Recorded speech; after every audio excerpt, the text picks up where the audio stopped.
Kalau belum subscribe juga segera ya, supaya kita bisa terus mengikuti channel ini. Glory to God.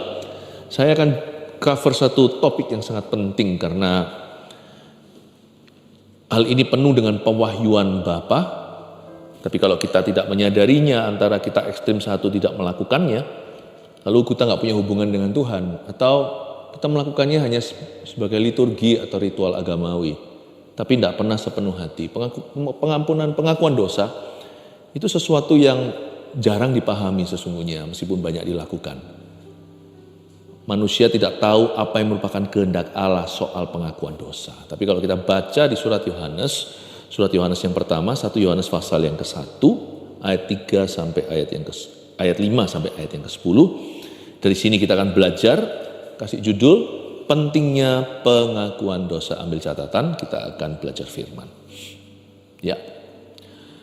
Ayat 5, dan inilah berita yang telah kami dengar dari Dia, dan yang kami sampaikan kepada kamu. Allah adalah terang dan di dalam Dia sama sekali tidak ada kegelapan. Jika kita katakan bahwa kita beroleh persekutuan dengan Dia, namun kita hidup di dalam kegelapan, kita berdusta dan kita tidak melakukan kebenaran. Tetapi jika kita hidup di dalam terang, sama seperti Dia ada di dalam terang, maka kita beroleh persekutuan seorang dengan yang lain, dan darah Yesus anaknya itu menyucikan kita daripada segala dosa. Jika kita berkata bahwa kita tidak berdosa, maka kita menipu diri kita sendiri, dan kebenaran tidak ada di dalam kita. Jika kita mengaku dosa kita, maka Ia adalah setia dan adil, sehingga Ia akan mengampuni segala dosa kita dan menyucikan kita dari segala kejahatan. Jika kita berkata bahwa kita tidak ada berbuat dosa, maka kita membuat Dia menjadi pendusta, dan firman-Nya tidak ada di dalam kita.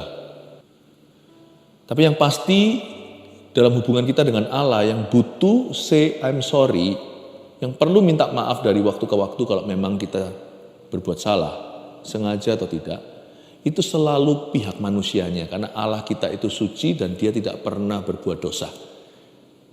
Pokoknya kalau hubungan kita dengan Tuhan itu rusak atau terganggu, itu pasti salahmu dan salahku. Tidak mungkin salahnya Yesus, tidak mungkin salahnya Tuhan. Kenapa? Karena ayat 5, dan inilah berita yang telah kami dengar dari Dia. Yohanes menuliskan firman ini sebagai pewahyuan. Dan yang kami sampaikan kepada kamu, ini pesan Tuhan untuk kita hari ini soal dosa dan pengakuan dosa, soal pengampunan Allah. Allah adalah terang dan di dalam Dia sama sekali tidak ada kegelapan. Wrong is never on God's side. Salah itu tidak pernah di sisi Allah. Kenapa? Karena hakikat Allah atau sifatnya, bahasa Inggrisnya the nature of God, ya, alamnya Tuhan itu tidak bisa berbuat dosa dan Dia itu sempurna. Moralnya suci dan hatinya bersih.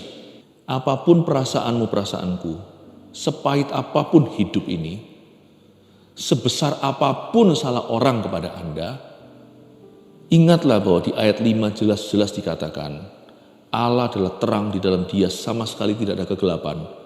Salah itu tidak pernah Tuhan yang buat. Tuhan tidak pernah berbuat jahat. Justru kalau ada orang jahat sama Anda, justru kalau ada orang yang merugikan dan memperlakukan Anda tidak adil, bawalah case itu kepada Tuhan. Tapi dengan hati terbuka, nurut sama Tuhan Yesus. Cara Tuhan lebih baik dari cara kita, jalannya lebih benar daripada jalan kita, rencana Tuhan lebih tinggi.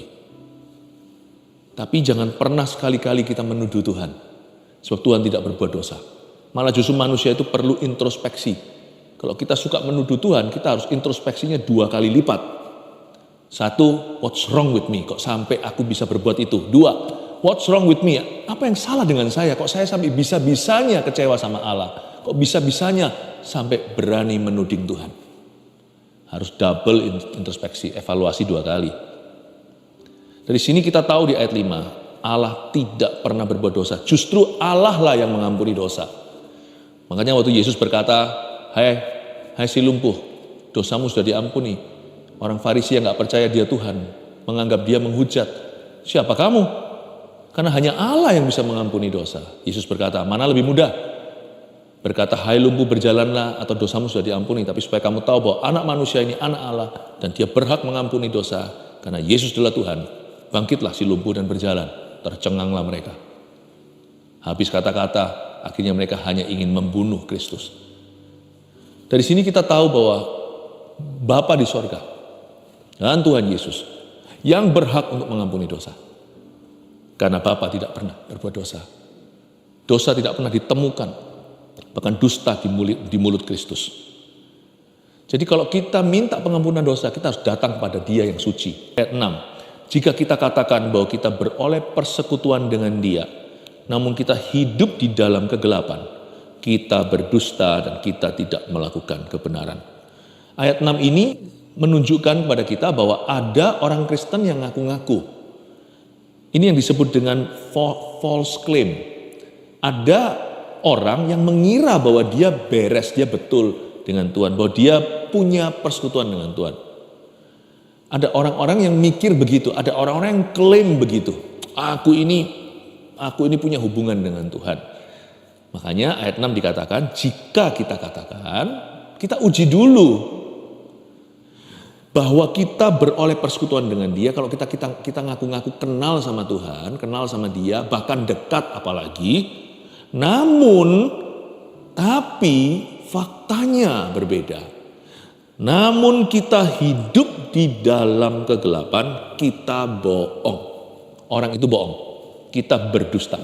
Orang yang ngaku-ngaku kenal Tuhan, ngaku-ngaku dekat sama Tuhan, ngaku-ngaku hamba Tuhan bahkan.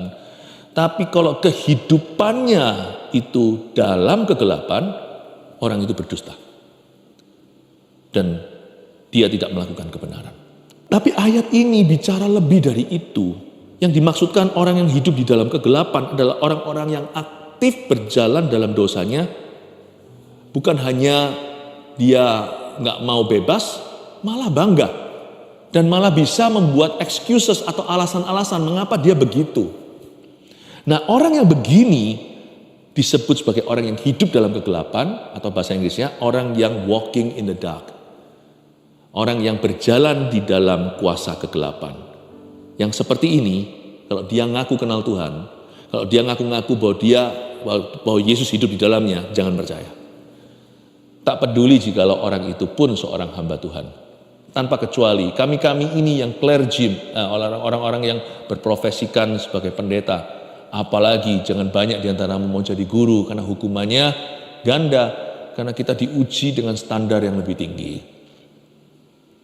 Sekarang kita mengerti ya, bahwa Tuhan tidak berkenan kalau kita hidup di dalam dosa. Ayat yang ke-7. Tetapi jika kita hidup di dalam terang, sama seperti Dia ada di dalam terang, maka kita beroleh persekutuan seorang dengan yang lain, dan darah Yesus anaknya itu menyucikan kita daripada segala dosa. Ayat 7 cukup dalam, saya jelaskan. Saya mulai bedah. Tetapi jika kita hidup di dalam terang. Nah, kata hidup dalam terang ini bahasa Inggrisnya walking in the light. Lawan katanya tadi walk in the dark. Ini lawan katanya berjalan dalam gelap, sekarang berjalan dalam terang. Berjalan dalam terang bukan berarti orang yang gak pernah berbuat dosa. Saya katakan sekali lagi, ada orang Kristen masih struggle dengan sesuatu, masih bergumul dengan sesuatu, khususnya mereka yang masih lemah iman. Tapi jika kita hidup di dalam terang di sini itu artinya berjalan di dalam terang benderang. Kata jalan itu berarti aktif, berarti progresif ya, perhatikan ya. Hidup kita itu gak harus smooth, mulus, dan menang terus. Kalau bisa, why not? Kenapa tidak? Tapi nyatanya kan gak begitu kan? Sangat realistis 1 Yohanes ini. Saya suka sekali, Alkitab itu sangat realita. Dia tidak fantasi. Fantastis maupun fantasi belaka. Alkitab itu sangat nyata. Dan firman Tuhan ajari pada kita, kalau kita mesti hidup dalam terang, artinya jalan dalam terang benderang. Jalan dalam terang itu berarti yang penting kita aktif. Kalau jatuh dalam dosa, bangkit. Nah, kalau kita jatuh lagi, ya bangkit lagi. Nah, kalau gitu enak diampuni terus. Oh enggak seenak itu, percayalah saya. Sekalipun diampuni, berbahagia orang yang diampuni, I know. Tetapi waktu kita jatuh itu sakitnya luar biasa. Dan orang lain juga potensi tersakiti. Tapi jika kita hidup di dalam terang, itu artinya kita harus aktif. Iman kita itu harus aktif mencari. Kita harus aktif mengakui, meninggalkan, dan progresif. Namanya orang jalan kan gak jalan di tempat. Kalau jalan di tempat, apa itu namanya? Kan nggak maju-maju. Tapi jika kita jalan di dalam terang, itu artinya bukan hanya kakinya aktif, tapi badannya pun melaju. Ada progres gitu loh. Ada up and down-nya, ada jatuh bangunnya. Tapi grafiknya menuju ke atas begini. Up and down tapi ke atas. Ada progres. Tidak jalan di tempat, tidak stagnan, tidak putar-putar di padang gurun. Tapi jika kita hidup di dalam terang, sama seperti dia ada dalam terang. Tuhan ada di mana? Tuhan ada dalam terang. Jadi kalau kita hari ini berkata pada diri sendiri, aku kok gak bisa rasain Tuhan lagi ya, kayak dulu awal-awal lahir baru ya. Nyanyi bisa nangis segalanya. Lu puji Tuhan untuk kasih mula-mula. Dan kita doakan supaya kita selalu berada di dalam kasih mula-mula. Siapa kehilangan kasih mula-mulanya jangan suam-suam kuku. Saya doakan supaya kasih mula-mula itu kembali. Tetapi alamat yang paling tepat, paling gampang untuk cari Tuhan itu ada di mana? Dia itu selalu ada di dalam terang. Tuhan itu ada dalam mengasihi, bukan ada dalam membenci. Jadi kalau Anda benci, nggak ada Tuhan dalam itu. Sekalipun Anda tidak merasakan Tuhan, gimana lah waktu Anda nyanyi. Tapi kalau Anda memilih untuk mengasihi, percayalah Tuhan masih ada di hidupmu. Berdosa itu tidak ada Tuhan di dalamnya. Justru dosa itu meninggalkan jalan Tuhan. Justru orang yang berdosa itu meninggalkan Tuhan. Menjauhi Roh Kudus. Tapi dalam bertobat dan mengakui dosa kita ada Tuhan. Aku tahu dalam pertobatan, dalam pengakuan dosa, di situ kutemukan Kristus. Karena pertobatan dan pengakuan dosa adalah terang. Kemurtatan dan berbuat dosa adalah gelap. Di mana Tuhan berada sama seperti Dia ada di dalam terang. Mau tahu Tuhan ada di mana? Tuhan ada di terang. Tuhan memang maha hadir di mana-mana. Nggak bisa kita berkata di situ Tuhan ada, di situ Tuhan nggak ada. Karena di dalam terang, di dalam pertemuan ibadah, di situ ada hadirat Allah. Maka lihat ini, tapi jika kita hidup di dalam terang sama seperti Dia ada di dalam terang, maka kita beroleh persekutuan seorang dengan yang lain. Wait, setahu saya di sini kan diajari kalau kita hidup di dalam terang sama seperti Yesus hidup di dalam terang. Harusnya loh ya, maka kita beroleh persekutuan dengan Kristus dong. Kenapa kok maka kita beroleh persekutuan seorang dengan yang lain? Kita kan hidup di dalam terang seperti Kristus di dalam terang. Kan harusnya dapat persekutuan dengan Kristus. Kok di sini persekutuan dengan saudara seiman? Kok bisa ya? Begini aja ya simpelnya ayat ini bicara. Hubungan kita dengan Allah hari ini rusak tidaknya itu akan langsung berdampak pada hubungan kita dengan sesama. Jadi kita nggak bisa berkata dosa itu urusanku, kan aku lakukan sendiri. Apalagi dosa itu misalnya dosa solo yang tidak melibatkan orang lain, nggak bisa. Anda bisa simpan marah di hati, cepat lambat Anda pasti lampiaskan kepada seseorang. Demikian pula pertobatan tidak ada yang solo. Orang yang bertobat pasti berdampak pada orang lain. Suami yang bertobat dikembalikan pada keluarga itu tidak lagi menjadi suami yang keras, KDART kekerasan dalam rumah tangga. Dia dikembalikan sebagai suami yang lemah lembut dan imam yang berfungsi. Seorang istri yang mungkin dulu menggerutu melulu dan hatinya selalu motivasi, lebih cinta harta duniawi. Waktu dia dikembalikan dalam roh pertobatan, dia pulang. Padahal dia gak kemana-mana. Tapi spiritnya dibaharui sama Tuhan menjadi seorang ibu yang bisa mendidik anaknya dalam kebenaran, yang bisa mendukung suaminya dalam karirnya. Beda loh. Dosa akan membuat dosa itu memberi sampah. Tapi ketika kita bertobat, kita dikembalikan sebagai hadiah. Maka kita beroleh persekutuan seorang dengan yang lain itu bilateral atau saling menguntungkan. Di mana ada orang-orang yang hidup di dalam terang, berjalan dalam terang benderang. Kita akan beroleh persekutuan seorang dengan yang lain. Dan darah Yesus, anaknya itu menyucikan kita. Kata darah Yesus di situ, darah Yesus menunjukkan bahwa dosa kita diampuni bukan karena pengakuan dosa. Kalau kita mau main pengakuan dosa, seharian kita nggak usah kerja, isinya cuma ngaku dosa. Berapa banyak sih dosa yang kita ketahui, apalagi yang kita nggak sadari, kita nggak sengaja tuh. Kalau kita harus 1:1, apple to apple, satu dosa, satu pengakuan baru masuk surga, kita semua defisit saudara. Ada terlalu banyak dosa yang tidak bisa kita akui atau belum sempat kita akui atau kita tidak menyadari. Jadi bukan pengakuan dosa yang menyucikan kita, tapi darah Yesus yang menyucikan kita. Jadi sebenarnya darah Yesus di Kalvari itu setelah sudah secara satu paket mengampuni dosa kita. Tapi uniknya darah Yesus dicurahkan 2000 tahun lalu, tapi kata menyucikan kita di sini, darah Yesus anaknya itu menyucikan kita. Kata menyucikan di sini itu pakai kata present tense, kalau bahasa Inggrisnya itu artinya pakai kata now, kata sekarang, bukan dulu, bukan nanti. Loh, Yesus kan matinya 2000 tahun lalu. Kenapa penyucian terjadi sekarang? Kenapa terjadi cucian?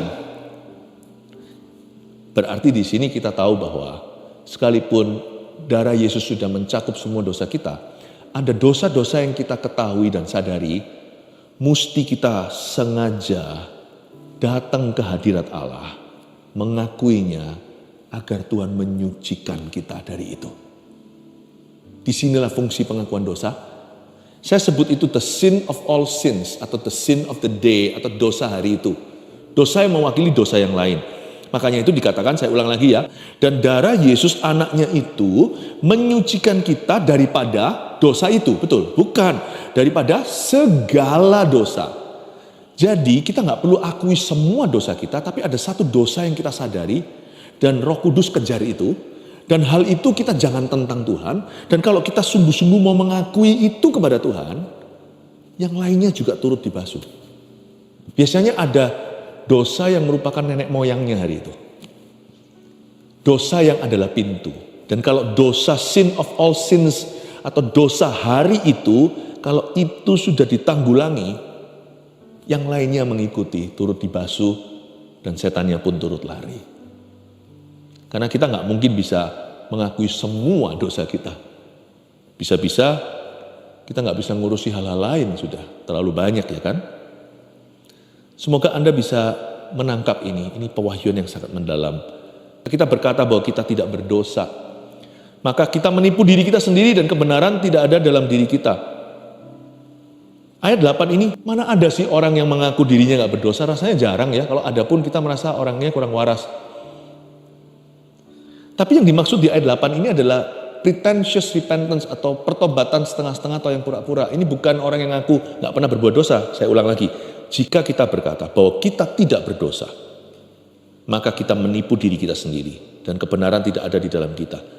Saya kasih satu ilustrasi, contoh supaya Anda jadi paham ayat 8. Jika kita berkata bahwa kita tidak berdosa, mana ada orang berani berkata, aku tidak berdosa. Tidak, tetapi untuk satu dosa yang dia ditegur Tuhan atau orang lain kasih masukan, dia memberi pembelaan. Itu orang yang tidak mau bertobat. Dia pembelaannya mungkin begini, sudahlah, I'm just human, oke? Nah, aku kan cuma manusia.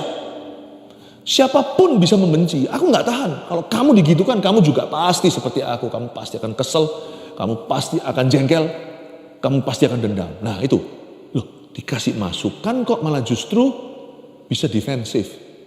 Pengakuan dosa itu mesti personal, spesifik juga. Dan mesti dengan penuh keyakinan. Kerendahan hati pula. Tapi lihat ayat yang ke-9, jika kita mengaku dosa kita, maka ia adalah setia dan adil sehingga ia akan mengampuni segala dosa kita dan menyucikan kita daripada segala kejahatan. Jadi di sini di ayat 9 dikatakan kita harus mengaku. Kata mengaku di situ juga pakai present tense atau kata now atau kata sekarang. Berarti kita mengaku dosa itu perlu. Ada orang berkata gini, ada seorang teman saya ngomong gini, kita nggak usah ngaku dosa karena Tuhan sudah ampuni semua dosa kita. Mengaku dosa itu penting untuk maintain, untuk bisa mempertahankan hubungan kita dengan Tuhan. Penting sekali untuk kelangsungan hubungan kita dengan Tuhan Yesus. Mana ada anak sama papa, misalnya anaknya salah. Anaknya mau salah gimana tetap anaknya. Tapi masa sih nggak ada berkata I'm sorry daddy, nggak ada berkata sorry ya papa. Itu akan memperbarui relationship itu. Itu akan membalut hubungan itu. Itu akan menyembuhkan sesuatu di antara mereka. Bukan soal surga neraka lagi kalau kita sudah orang percaya. Tapi itu bicara tentang kelangsungan hubungan. Gimana esok hari kita masih bisa berjalan dengan Kristus kalau kita belum berkata sorry, di mana permintaan maaf harusnya terjadi. Jadi jangan anti dengan I'm sorry. Itu perlu dalam hubungan dengan manusia. itu juga perlu dalam hubungan dengan Allah. Kata mengaku dosa kita di situ itu adalah kata now, kata aktif sekarang. Bukan berarti kita itu sedikit-sedikit sorry, terlalu banyak sorry lama-lama jadi latah rohani, lama-lama jadi kebiasaan buruk juga. Tapi di mana kita tahu kita salah, kita perlu bertobat dari sesuatu. Sebelum meninggalkannya, pantaslah kita bubuhkan, ampuni aku ya Tuhan, hamba minta maaf.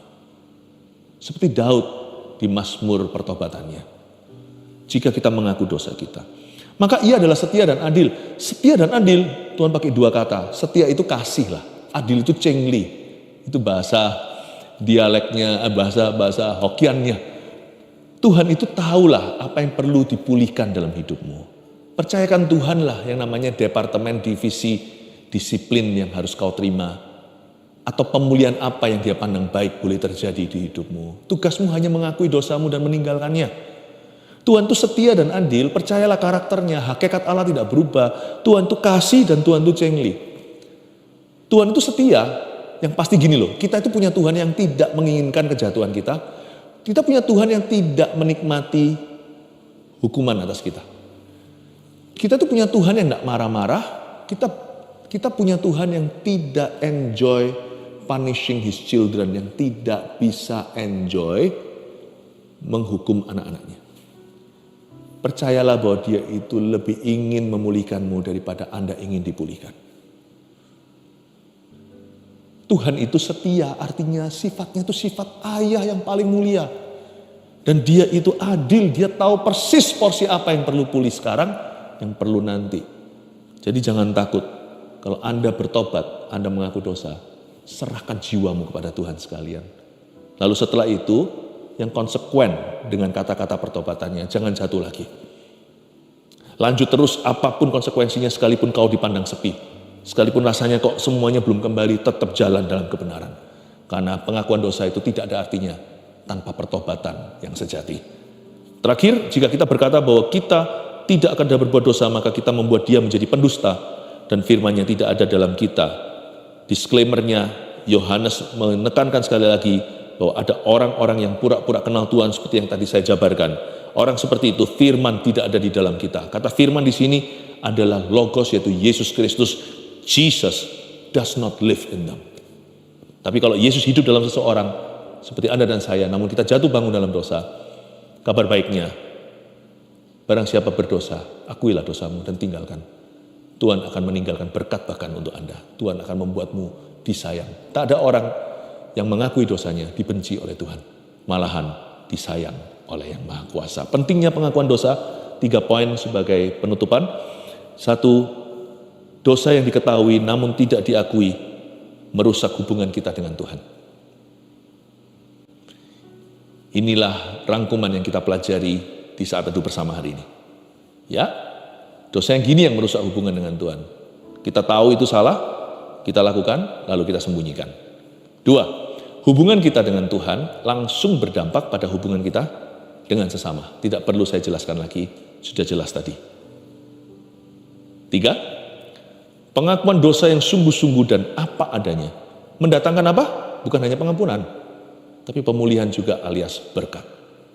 Saya percaya Tuhan ada di sini untuk mendengarkan keluh kesah setiap keluarga saat teduh bersama.